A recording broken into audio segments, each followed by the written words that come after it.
પાલનપુર તાલુકાના ચડોતર ગામના ઇકો ચાલક પ્રતાપજી ઠાકોરની લૂંટ અને હત્યા કેસમાં મહેસાણા એલસીબીની ટીમે 2 આરોપીઓની ધરપકડ કરી છે।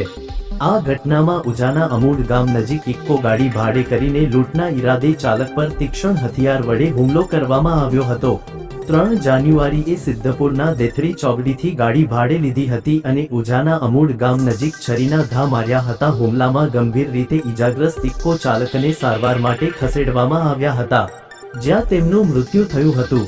આ ઘટનાને લઈને ઠાકોર સમાજમાં ઘેરા પ્રત્યાઘાતો જોવા મળ્યા હતા।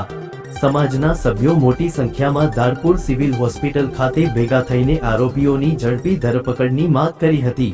પોલીસે ઘટનાને ગંભીરતાથી લઈને અલગ અલગ ટીમો બનાવીને તપાસ શરૂ કરી। બાદમાં તરભ ગામના વિપુલ ઠાકોર અને નિલેશ નાઈને પોલીસે ઝડપી લીધા છે। બંને આરોપીઓએ કબૂલાત કરી કે લૂંટના ઈરાદે આ ઘટનાને અંજામ આપી હતી અને ઇકો ગાડીના સ્પેરપાર્ટ વેચવાનો પ્લાન બનાવ્યો હતો। હવે આરોપીઓને કોર્ટમાં રિમાન્ડ માટે રજૂ કરવામાં આવશે। હવે આ મામલે કાયદો પોતાનું કામ કરશે અને દોષિતોને યોગ્ય સજા મળશે તે આશા રાખી શકાય। કે એસ ન્યૂઝ બનાસકાંઠા 3/1/2025 રોજ ઊંઝા પોલીસ સ્ટેશનની હદમાં એક ખૂનનો ગુનો નોંધાયેલો, જેમાં હકીકત એવી છે કે સિદ્ધપુર રોડ ઉપરથી એક ઇકો ગાડીને ભાડે કરી 2 ઈસમો એ ગાડી લઈને ભાડાની ગાડી લઈને એમાં સ્વેટરનું વેચાણ કરવા સારું સ્વેટર એક એના વેચાણ માટે ગામડાઓમાં લઈ જવા માટે આ ઇકો ગાડી ભાડે કરેલી।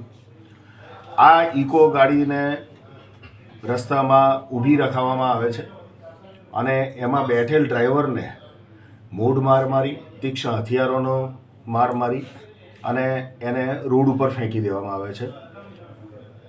ત્યારબાદ એક અજાણ્યા માણસને આ વ્યક્તિ રોડ ઉપર સાઈડમાં પડેલો દેખાય છે, એ તરત જ પોલીસને જાણ કરે છે। 108ને બોલાવવામાં આવે છે અને એની સારવાર માટે એને સિવિલ હોસ્પિટલમાં એડમિટ કરવામાં આવે છે।